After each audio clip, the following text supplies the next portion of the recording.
اعوذ باللہ من الشیطان الرجیم، بسم اللہ الرحمن الرحیم۔ سورۃ الانعام آیت نمبر 149۔ قل فللہ الحجة البالغة فلو شاء لہداکم اجمعین۔ کہہ دیجئے کہ بس اللہ کے حق میں ثابت ہو چکی ہے پوری پوری پہنچ جانے والی حجت، پس اگر وہ چاہتا تو تم سب کو ہدایت پر لے آتا۔ نبی پاک صلی اللہ علیہ وسلم کو اس آیت میں خطاب کر کے کہا جا رہا ہے کہ آپ کہہ دیجئے کہ اللہ جسے چاہتا ہے ہدایت دیتا ہے، جسے چاہتا ہے گمراہ کرتا ہے، اور اس کی حکمت مکمل ہے، تامہ ہے۔ اور اسباب کو اس کے علاوہ کوئی بھی نہیں جانتا، صرف اور صرف اللہ سبحانہ و تعالیٰ جانتا ہے کہ کس لیے کیا کام کیا جا رہا ہے، کس کو کتنی مہلت دینی ہے، کون کتنے عرصے کس عقیدے کے اوپر چل رہا ہے، اور یہ سب چیز جو ہے اللہ سبحانہ و تعالیٰ کے ہاں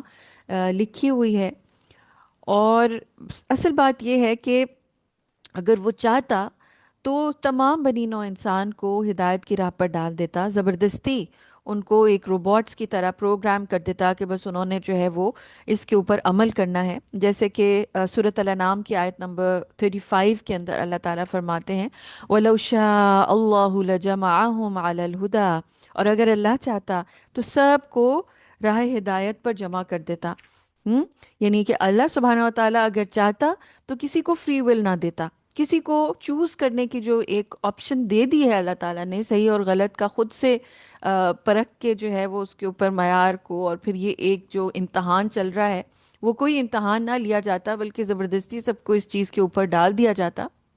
اس کے بارے میں اسحاق کا قول ہے کہ اللہ کی نافرمانی کرنے والوں کے پاس کوئی حجت نہیں ہے، کوئی دلیل نہیں ہے، کوئی پروف نہیں ہے، لیکن اللہ کے پاس اپنے بندوں کے بارے میں غایت درجے کی حجت ہے، یعنی مکمل ایک دلیل ہے، ایک پروف ہے، ایک ریزننگ ہے۔ اللہ سبحانہ و تعالیٰ نے جو ہے وہ کوئی بلائنڈ فالوئنگ کا نہیں کہا، بلکہ قرآن کے اندر، حدیث کے اندر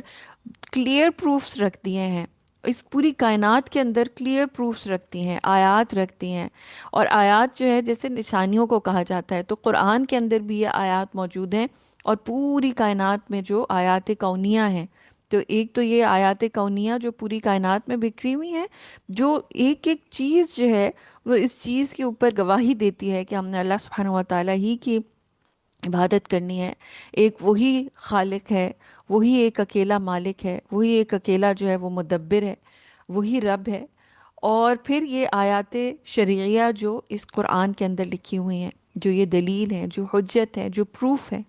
تو اللہ سبحانہ و تعالیٰ نے تو اپنا مکمل ایک طرح سے آپ دیکھیے کہ وہ کام کر دیا، ہمارے سامنے ایک ایک چیز رکھ دی، جس کے بعد اب اور کوئی ایسی صورت نہیں رہ جاتی کوئی انسان کہے کہ نہیں جی میں تو کنفیوز ہوں، جی مجھے تو سمجھ نہیں آ رہی تھی کہ صحیح کیا ہے اور غلط کیا ہے۔ اللہ تعالیٰ نے تعین کر دیا ہے، اور جو لوگ بھی غلط راستے کا چناؤ کرتے ہیں، جو شرک کے راستے کے اوپر چلتے ہیں، یہ ان کی اپنی غلطی ہے، ان کی اپنی خام خیالی ہے، ان کی اپنی بے وقوفی ہے،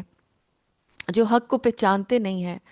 اور اصل بات تو یہ ہے کہ حق اتنا روشن ہے، اتنا کلیئر ہے سچ، کہ ہر بندہ اس کو پتہ چل جاتا ہے کہ یہ سچ ہے، لیکن وہ جان کر کے جو ہے وہ